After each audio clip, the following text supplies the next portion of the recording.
Hello guys, तो welcome to my channel. तो आज हम स्टार्ट करने वाले हैं कंबशन एंड फ्लेम। आप इसको अपने नोट्स के लिए भी यूज़ कर सकते हैं। तो हमारा पहला टॉपिक है कंबशन।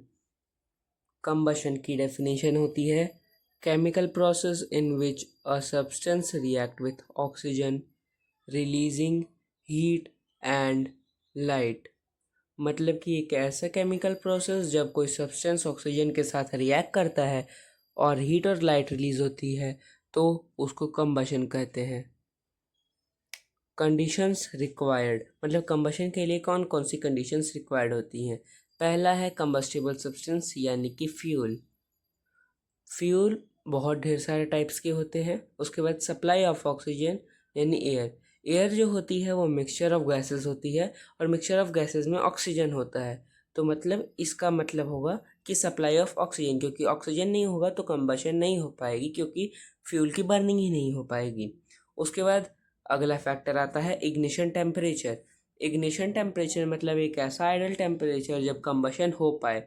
मतलब अगर ज़्यादा ठंडा होगा तब भी कंबशन नहीं हो पाएगा और ज़्यादा गर्म होगा तब भी कंबशन नहीं हो पाएगा। अगला टॉपिक होता है हमारा कम types of combustion. Types of combustion में पहला नाम आता है रैपिड कंबशन का।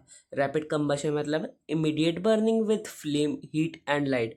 मतलब कि जब इमीडिएट बर्निंग होती है हीट और लाइट के साथ, फ्लेम के साथ, तो उसको रैपिड कंबशन कहते हैं। उसके बाद अगला कंबशन का टाइप है स्पॉन्टेनियस कंबशन। स्पॉन्टेनियस कंबशन मतलब fire start without external heat, जैसे कि फॉरेस्ट फायर। उसके बाद अगला टॉपिक आता है हमारा explosion. Sudden combustion with sound heat and gases is called explosion. मतलब जब हम फटाके फोड़ते हैं तो फिर जब सडन कंबशन होता है, बहुत ढेर सारी साउंड एनर्जी रिलीज होती है, लाइट एनर्जी रिलीज होती है और गैस रिलीज होते हैं, तो उसको एक्सप्लोजन कहता है। अगला टॉपिक आता है हमारे पास फ्लेम। फ्लेम की डेफिनेशन है hot luminous gaseous zone of burning substance. मतलब कोई चीज़ जल रही है तो जो गर्म गैस ल्यूमिनस जोन होता है उसी को फ्लेम कहते हैं। Only substance that vaporise on heating produce flame. जब कोई सब्सटेंस केवल जब वेपराइज होता है गर्म होने पर तब ही वो फ्लेम प्रोड्यूस करता है। वेपराइज मतलब वो सॉलिड स्टेट से वेपर बनता है। Structure of candle flame. एक कैंडल फ्लेम की स्ट्रक्चर कैसा होता है? तो एक कैंडल फ्लेम में सबसे नीचे इनरमोस्ट जोन होता है जो कि होता है डार्क और ब्लैक। ये सबसे लीस्ट हॉट जोन होता है और इसमें अनबर्ट वैक्स वेपर होते हैं। वैक्स एक ऐसा सब्सटेंस है फ्यूल जिससे कैंडल चलता है।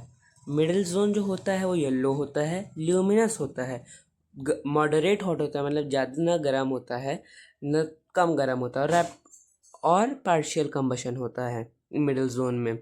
फिर सबसे लास्ट आउटर जोन होता है वो ब्लू होता है, नॉन ल्यूमिनस होता है, हॉटेस्ट पार्ट होता है और उस पार्ट में कंप्लीट कंबशन होता है। तो एक फ्लेम में जो लास्ट वाला जोन होता है वो ब्लू इस वजह से दिखता है क्योंकि वो हॉटेस्ट होता है। अगला टॉपिक आता है fuel. Substance that burn to produce heat and light. मतलब जो सब्सटेंस जलता है और हीट और लाइट प्रोड्यूस होती है उसको फ्यूल कहते हैं। Characteristics for ideal fuel. एक आइडल फ्यूल के क्या क्या कैरेक्टरिस्टिक्स हो सकते हैं? हाई कैलोरीफिक वैल्यू, मतलब कैलोरीफिक वैल्यू जब हाई होगी तो फिर वो एक आइडल फ्यूल माना जाएगा। Cheap and easy in availability. अगर कोई जैसा फ्यूल चीप है और अवेलेबिलिटी में इजी है तो फिर वो एक अच्छा फ्यूल माना जाता है। जैसे कि लिक्विफाइड पेट्रोलियम गैस, जो कि अवेलेबिलिटी उसकी बहुत अच्छी है। उसके बाद एक और कैरेक्टरिस्टिक होता है बर्न विदाउट स्मोक एंड रिसाइडो। मतलब कि जब वो बिना धुएं और रिसाइडो के जलता है, रिसाइडो मतलब बची हुई चीज़ें, तो उसको आइडल माना जाता है।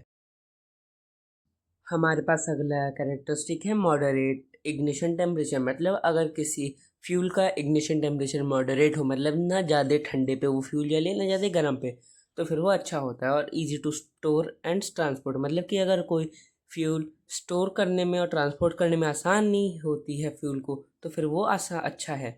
अगला टॉपिक है कैलोरीफिक वैल्यू। उसका है heat produce on complete combustion of 1 kg fuel. मतलब 1 kg फ्यूल के कंप्लीट कंबशन में जितनी हीट प्रोड्यूस होती है उसको कैलोरीफिक वैल्यू कहते हैं। इसका यूनिट है किलो जूल पर किलोग्राम। मतलब कि किलो जूल पर किलोग्राम एक ऐसी यूनिट है जिससे हम कैलोरीफिक वैल्यू बता सकते हैं। इसका सिंबल है kg/kg। की पॉइंट्स है कंबशन, इसमें फ्यूल की ज़रूरत होती है, ऑक्सीजन की, और इग्निशन टेम्परेचर की ज़रूरत होती है। अगला है इनकम्प्लीट कंबशन, मतलब CO2 प्रोड्यूस होती है जो कि बहुत पॉइजनस गैस होती है और ग्रीन हाउस इफेक्ट भी कॉज करती है। हमारे पास अगला और लास्ट टॉपिक है calorific value of every substances, मतलब हर सब्सटेंस में कितना कैलोरीफिक वैल्यू होता है। यहाँ पे कुछ मेजर फ्यूल्स दे रखे हैं जो कि NCERT में भी हमारे दे रखे हैं। पहला है वुड, जिसकी कैलोरीफिक वैल्यू 17,000 से 22,000 होती है।